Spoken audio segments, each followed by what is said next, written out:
When you hear the phrase soft as steel, what do you think of? While the word steel might conjure up images such as massive high-rise buildings, where does the soft part come in? And what exactly does this mean in our work and in our lives? Welcome to the Soft as Steel podcast with your host, Dennis Doran, featuring engaging conversations with a wide range of industry leaders around soft skills, how we practice love, inclusion, social justice, and compassionate leadership that's everlasting in the workplace. And now, here's Dennis Doran. There are so many things I want you to know about today's guest, Brent Wilcox. Brent is a director at OAC Services in Washington State. OAC Services is a design and construction management firm helping clients manage projects from concept through completion and warranty. Brent worked in the healthcare and life sciences sector at OAC and also manages their Olympia office. Brent is passionate about his work and helping bring a client's vision to life, in line with OAC's vision. Brent is a problem solver and a strategic planner. He serves his clients by asking questions and actively listening to understand their needs and goals, always leading his teams by example to deliver a successful project. Prior to joining OAC, Brent worked as a general contractor for 9 years and worked on projects in 9 different states, all kinds of projects in short. My connection with Brent began just 3 or so years ago when we met at an event hosted by my mentor, Steve Farber. He followed his CEO on the journey of extreme leadership as put forth in Steve's body of work, expressed in the acronym LEAP. OAC embraced the 4 pillars of love, energy, audacity, and proof and use it as the foundation of their culture. Brent and several other OAC leaders became certified facilitators of the Extreme Leadership Institute and played major roles in implementing LEAP at OAC. Brent's favorite part about working in the construction industry is the people. He loves meeting people, building relationships, and discovering the connections we all have. Brent is known for his positive energy, enthusiasm, and ability to make people laugh and smile. If you know him, you won't be surprised to get a big hug from Brent every time you see him. Brent does what he loves in the service of people who love what he does. Most importantly, Brent is a husband and a father of 3, ages 11, 9, and 6. There is pride and joy, and he can't help but show pictures of them to everyone he meets. Brent, welcome to the Soft as Steel podcast. We have about 5 minutes left after that introduction, so let's get right to it. Thanks for having me, Dennis. I'm really happy to be here. I'm delighted you're here, and I'm sure that when Sean has a chance to listen to our conversation, it will make him smile, and I'm sure he'll learn some things as he listens to us. Certainly as he listens to you. For me, I'm not so sure, but from you, for sure. You notice I left out that Brent is also a fan of the body of work of an author named Dennis Doran, who wrote a book called Soft as Steel. But I thought that'd be shameless self-promotion if I did that. I am indeed. My autographed copy sits here on my desk always. Exactly. Good. That's a good place for it. So let's get right into it. You're a young leader. You've got what in total maybe a dozen or so years in the industry in your working career. Yeah, I graduated in 2009. All right. So you're one of those leaders that we are looking at right now in our industry to help us reshape the future. And that's my vantage point. That's what I see. My generation is dwindling steadily. As you know, I'm getting up there in years. I forget how old I am, but I'll also forget this interview after we do it. That's why we record it. But we're looking, in a serious way, we're looking at your generation of leaders to embrace the kind of thinking and the kind of acceptance around the importance of people and relationships in building successful businesses. I know I'm looking to young leaders. Does it feel that way to you? Do you feel like there's an additional parallel responsibility or additional scope of things that you need to be actively thinking and feeling about as you go about building your career? Yeah, I do. When I first graduated and entered the construction industry, it seemed like it was that long career path where you're always going to be reporting to somebody far, not only older than you, but more experienced. And as I've dove into my career head first and really made it a part of my daily life, I've noticed that there's a lot more opportunity than I thought at a young age. And there's a lot of opportunities being given by companies like OAC, who I work for, that are looking for passionate people who have good values and ideals, and maybe challenge the status quo of the construction industry, that hard-nosed, grinded out. There's a change that's been happening for quite some time, and I'm fortunate to be in that time when that's happening and get to watch it and be a part of it, because quite frankly, it's a much more fun industry than I expected. And there's a lot more engagement and collaboration, and a lot less of just that finger pointing, hard nosed, old school superintendent mentality than I thought there would be. And I love it. I love every part of it, and the chances to make effective changes. And that's honestly why I changed from the general contractor role to the owner's representative and professional consulting side. Is I feel like I have more opportunity to see those changes and be a part of them myself. Mm-hmm. So you see the changes in terms of let's use the phrase giving credit where credit is due. In your journey and what you do day to day and where you work, who you work with, etc., would you say that the changes are coming about because of taking on a larger responsibility on your part as the service provider to do things differently as you begin and carry out the relationships with your clients? Yes and no. I think that's part of it. I think it was also just not a very sustainable and inviting atmosphere to be in at times, our industry. Mm-hmm. And I think that as people started to see that wasn't a requirement, just because we always did things one way doesn't mean it's the right way. People have started to open their eyes and see, hey, there's a more productive, efficient, and cost-efficient way to do things. Why not? And it's, as you know, and you've talked about in several episodes, the construction industry is very slow to change. What it took us to build a ground up project 40 years ago, it's not a whole lot faster than it was then now. Mm-hmm. However, I would say in the last 10, 15, 20 years, that culture that we're seeing in the workplace is changing a lot. And I think it's related to a lot of things, including different contract methods and delivery models being a big part of it. Instead of that design, bid, build, fight for change orders later, be the lowest bidder. Mm-hmm.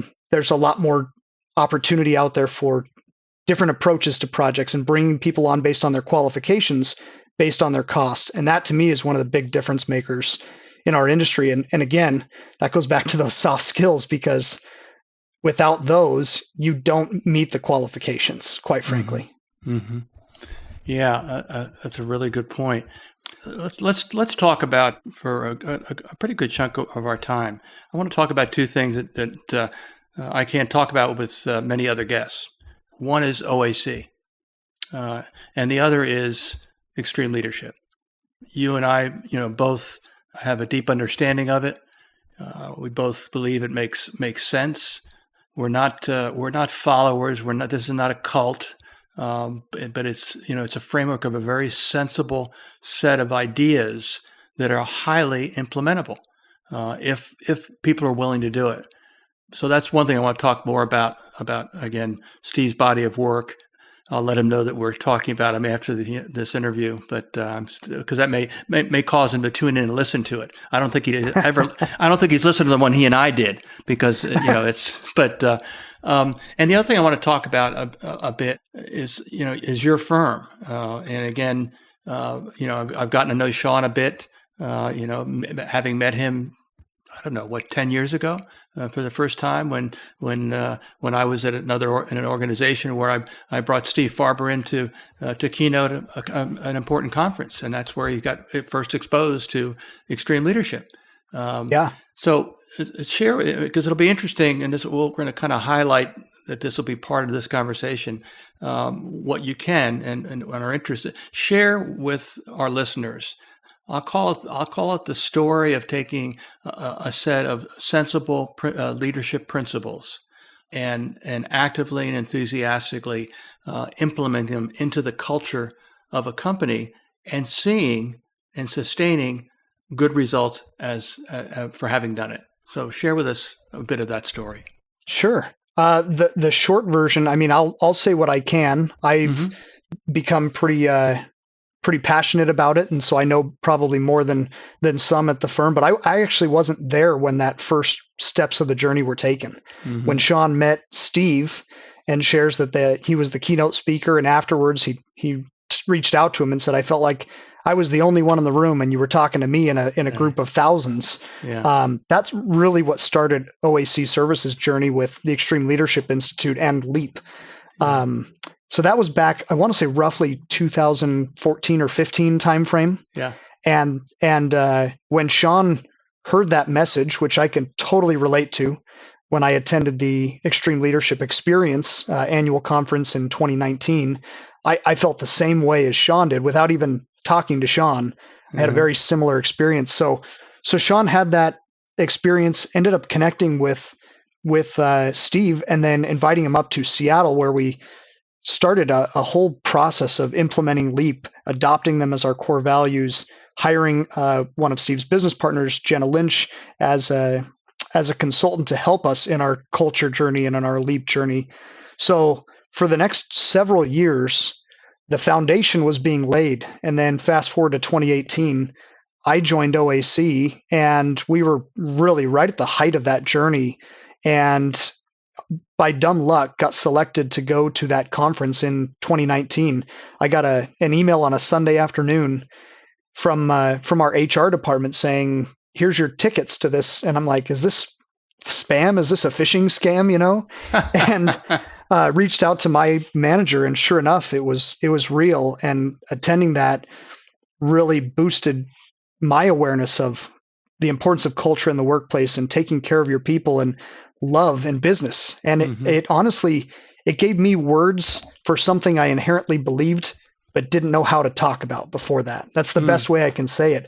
I really believed it at my core, and it was part of my values system, but I didn't know it was something anybody else was talking about. And so it's given me words, and it's given me a path to have those conversations and really make really incredibly meaningful life connections with people like you and Steve Farber and many, many others. So OAC, going back to your question, sorry, there's that long-winded answer this again. This is good. Very good.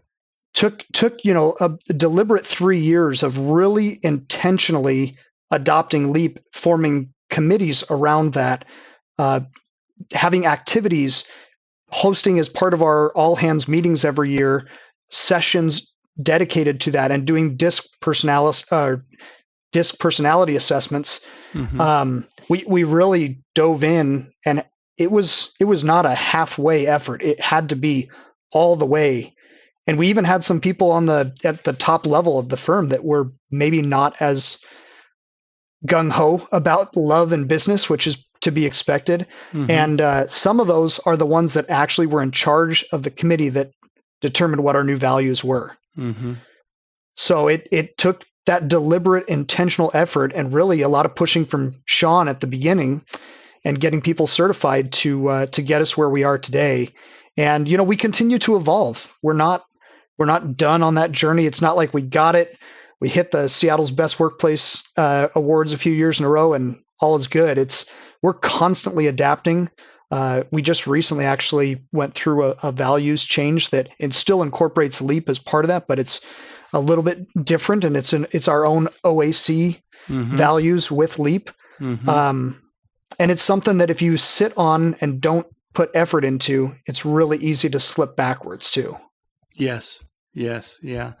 And I think that's to your firm's credit, with Sean's leadership, without any question, you haven't lost your energy. No pun or duplication of term intended. You haven't lost your energy around the good sense of those pillars in how a company can operate their business, be technically incredibly capable, be a high quality provider of service, produce incredible projects, take care of the things like on time, on budget, and safely, and do that almost effortlessly. But at the same time, repeatedly bringing back into discussion, branding, signage, et cetera, those four words, with perhaps the lead word L, the love word, being something which is peppered around your firm on a regular basis, is it not? It absolutely is. I have a joke that it's funny, but it delivers this point really well. So I'm in our healthcare and life sciences group. We're organized by markets. We have 4 different markets, and in the healthcare life science, we have one senior vice president that oversees everyone and in that team, and then we have 2 vice presidents that oversee both sectors, healthcare and life science. So my boss's boss, his name's Derek. He's the one that oversees both groups. I joke that he's told me he loves me more than just about anybody except my wife, kids, and maybe a couple of my siblings in the last 5 years since I started at OAC. We could be having an average Joe conversation, talking about some work stuff, and then we'll have some personal conversation. At the end, he's like, "Love you, Brent." And it's so refreshing that we can have conversations like that and have a true connection where we absolutely do love each other as friends. Mm-hmm. I mean, he's like a brother to me and a mentor, and it's not weird. It's not awkward. Mm-hmm. And I have another friend in the industry that's a mechanical contractor. He tells me he loves me just about every time we talk. Mm-hmm. And it doesn't have to be weird. It doesn't have to be awkward or anything like that. Right. It's actually inspiring to me, and it helps me want to share that same level of trust and energy and love with other people around me, because it's just a fun way to live. Yeah. Oh boy, I so agree. As you know, I mean, you're preaching to the guys in the choir. It's got a really bad voice, but it's still in the choir. Yeah, I think, and as you talk about the industry and how it's changing, from the vantage point of your generation, which is our most critical generation in leadership right now in the industry. I mean, I don't think there's any question about it. There isn't any other reason other than it was obvious to me that this notion of softness, needed to be talked about in our industry. And your generation is the one that can do it comfortably, can do it in a fashion that it doesn't seem strange. And that's really the behavior that needs to be engendered in the people that you lead. And you are a leader. You run an office. You're a director in a portion of your practice. So you're in a visible, everyday leadership role as well as managing operational things. And as you know, you've heard me say it numerous times. It's in my book. Everybody's watching you all the time, and they're watching what you do and they're watching what you say, and they're always making that calculation in their mind. And increasingly, if you're doing it the way I believe you are, in fact, I know you are, and Sean is as well, you're doing it in a way that is authentic.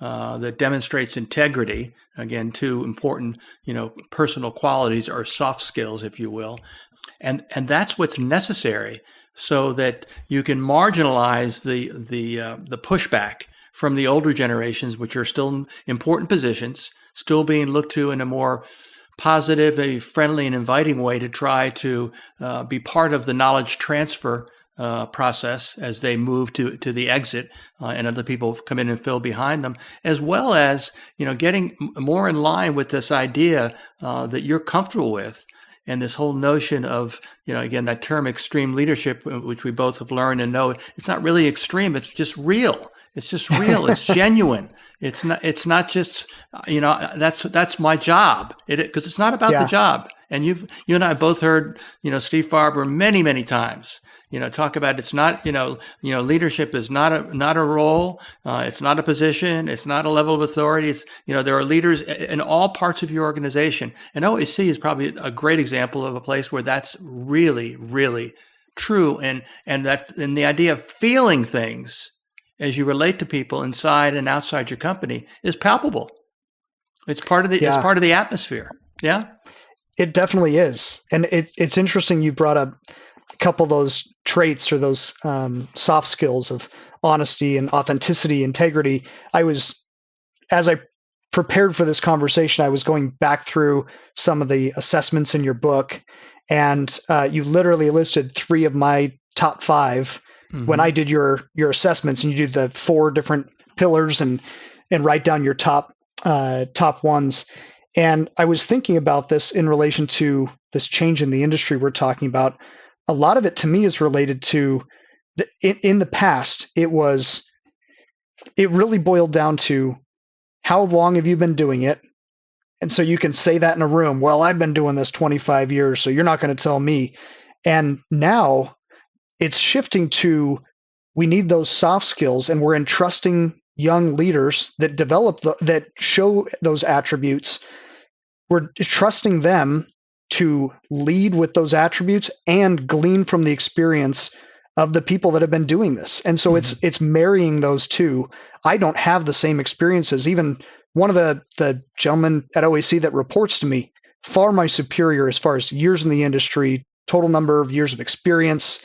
But he trusts me and allows me to lead and to help him, just like I know I'm going to learn things from him. And so it's combining the experience with the soft skills. That's how you get really quality leaders that are going to take this industry into the next chapter. And I love seeing that we're no longer just about how long you've been doing it, so you can throw that number around in a room. There's a lot more to it than that, and the successful firms are the ones that are recognizing that and making a change. Mm-hmm. Are you seeing again just around the same kind of central aspect of our conversation? Are you seeing any changes in how owners structure their evaluation criteria when considering the contractors either to be put on bid lists or on bidding on jobs and going through the process of due diligence and negotiation, conditional award, et cetera, et cetera? Are you seeing? Are they asking for you to be different? 100%. A client comes to mind that just over 2 years ago, we got connected through a referral with another client that is my primary client. Mm-hmm. And we have culture conversations all the time. I've shared a couple of Steve's books with the CEO of this hospital, and he referred us pretty enthusiastically to one of his fellow CEOs of another regional public hospital. And we had this initial conversation, and you could tell from the get-go they were starving for something different. All they had done is low bid, design, bid, build. Architect designs it, puts it out for bid. Whoever's the low bidder gets it, and you move forward. They were starving for something different from a handful of just really tough experiences. And they're asking for a change. They're asking for something different. They're asking for a more positive, collaborative environment. And that comes with qualifications. So it's the right teams on the bid list. That includes things like, especially in Washington State and across the country, things like diversity, equity, inclusion, and belonging are huge right now. So what are you doing as a firm to make those opportunities available to other than just your normal subs or your normal architects and consultants? Mm-hmm. What are you doing to form relationships with them? Change your contracting procedures so that the insurance limits allow for some of these smaller firms to have a chance. There's so many things, seminars, OAC has put on a DEI and B seminar where we had, I think, 200 plus people in our auditorium, combination of owners, architects, trade partners, general contractors, mm-hmm. all coming together to have meaningful conversations about how are those changes coming into effect? What are people doing that's successful and what's not working? Mm-hmm. So yes, to answer your question, we're seeing very different set of criteria, and the scoring is changes from client to client. But generally speaking, I would say the scores for those soft skills components, diversity, equity, inclusion components are going up, and the other things are going down that we would traditionally see, like cost and fee, mm-hmm. Your specific team. There's a lot more equitable scoring happening because they want and need those things to be successful. Yeah. So would you say that that's good. It's certainly good to hear. Would you say that if they're kind of shifting the weighting or the emphasis and criteria to look for their vendors and suppliers to do meaningful things, in the areas of inclusion, social justice, equity, diversity, et cetera, all those things that have to do with people and have little to do with the core technical aspects of the work that those people perform. But I would guess that those owners are not simply saying that this is increasingly more important to us. This is more important to us than a final negotiated price. If we have to pay a little bit more to get good attention, that's what we're going to do. I would have to guess that they're not putting it out in that way. They still want your best offer. Absolutely. That's never, well, my guess, that is never going to go away completely. Mm-hmm. Still need to be fairly aggressive with, your fee structure and your overhead and your rates for your people. However, there's a lot of emphasis on the right team for the right job at the right time. And when you marry those things together, you get really amazing projects that are not just tough to get through and you tough it out and you get to the next move on to the next job. They're jobs that you look back on and can't help but smile and think about the difference you made. And I had that experience with one of those clients. My first job at OAC, the owner did a fantastic job of setting up the team for success. Instead of beating down their general conditions, for example, let's have a conversation about doing it right. So when we get to the job and establish a guaranteed maximum price, a GMP, we're not going back and fighting about those things over and over on every change. And the end result was the team was just so gelled from the get-go. Mm-hmm. And instead of emails and finger pointing, it was phone calls to work things out and confirming RFIs that were really simple to answer and didn't spend a lot of time and money. And I look back and I talk about that project all the time. One of my absolute highlights of my career. Never worked with a team that's worked that well together. And the owner was just ecstatic. And the staff in the hospital, they had 400 people. This was 2 weeks before we heard the country went on lockdown. 2 weeks before that, we had 400 people at the grand opening. And wow. It was one of the most amazing sights I've seen for a project. Wow. So this whole notion of recognizing the importance of people and the people that you lead and you manage, the clients that you're responsible for, it makes sense. It really does. I mean, my book is not that thick, but the basics. It just one of the phrases in section 3 of my book is common sense is not that common. But there is, and this is me taking a harsh view of my generation as a baby boomer. We have resisted the notion of change with regards to things that have nothing to do with people per se. Change in construction methods and materials and equipment, all those kinds of things. We've resisted that for our entire careers. But and the result of that is that things change, but they change, as you know, very slowly. Again, if I could plant my feet on the ground and not have to move them, then the chances of me falling over are pretty good. Because somebody's going to push me, and that's going to be the end of the day. I look at your generation again as really the critical generation to take our industry into being an industry that is responsible, is ethical, is conscious of what's expected with regards to performance, but with all those ingredients, recognizing that all those things can work in a good way if it's built on a foundation of relationships, built one at a time. Yep. One brick, one block put in place. With I now know this person for 6 months. We know enough about each other that we know if we say things to each other, we're going to follow through. And that's because again, you can't build relationships en masse. When they hire OAC Services, they hire OAC Services team, which are specific individuals that happen to be employed by OAC. They don't just hire OAC, and you don't build a relationship as an individual from an owner organization or a subcontractor.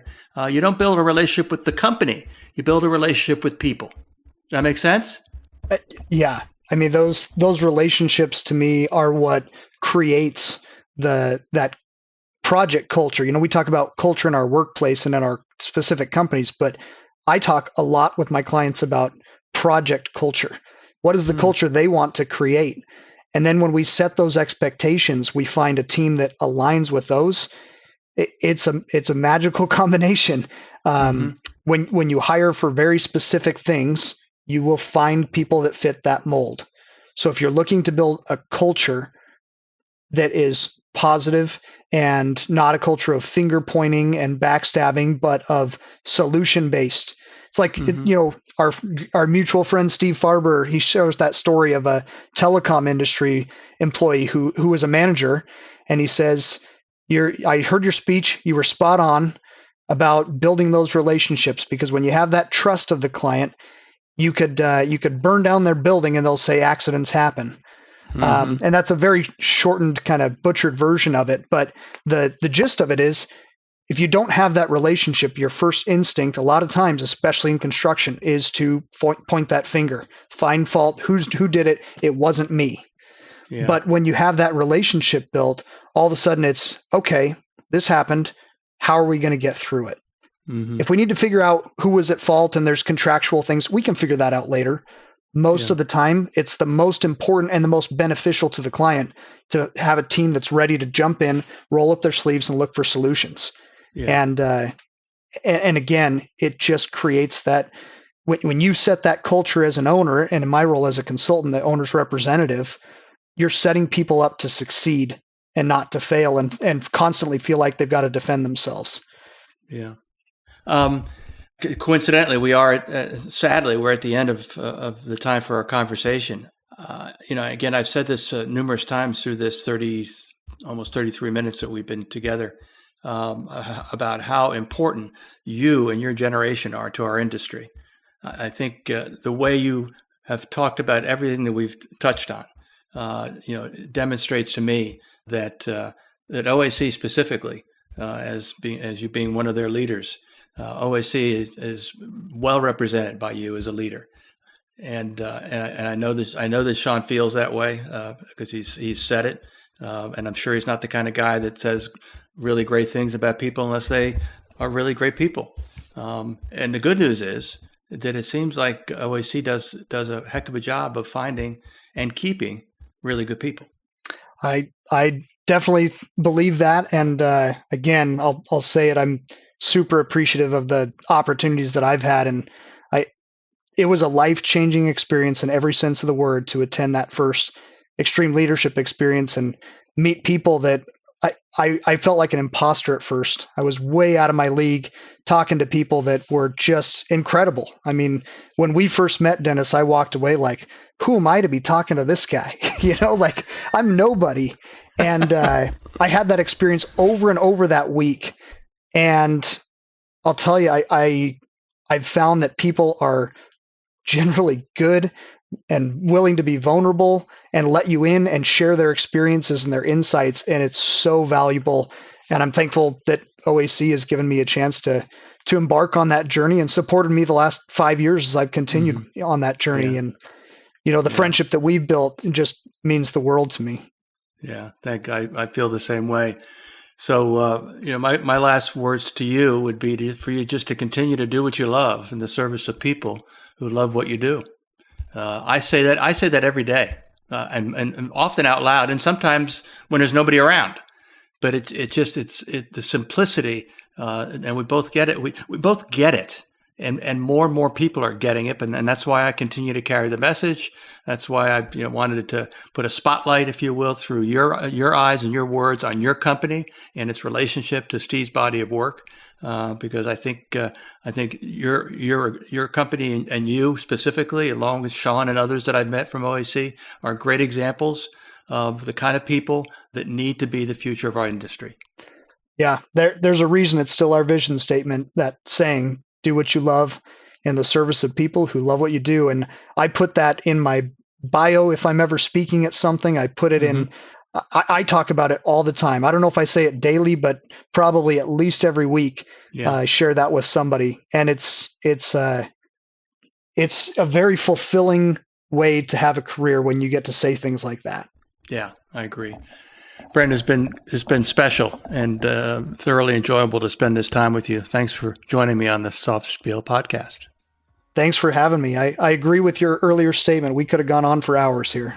Yeah. We'll have other opportunities to talk. I look forward to it. Good. Take care, my friend. Thank you. Thanks for joining us today for this episode of the Soft as Steel podcast with your host, Dennis Doran. Dennis is the author of Soft as Steel and a leading speaker and trainer for organizations across many industries and verticals. To learn more about the work Dennis is doing to activate soft skills in the workplace, contact him at dennisduranspeaking.com. Be sure to check out his book, Soft as Steel, on Amazon or wherever books are sold. You can subscribe to this podcast on iTunes or wherever you'd like to get your podcasts. And please remember to share this episode with your friends, colleagues, and anyone you feel would benefit from the conversation. We'll see you next time on the Soft as Steel podcast with Dennis Doran.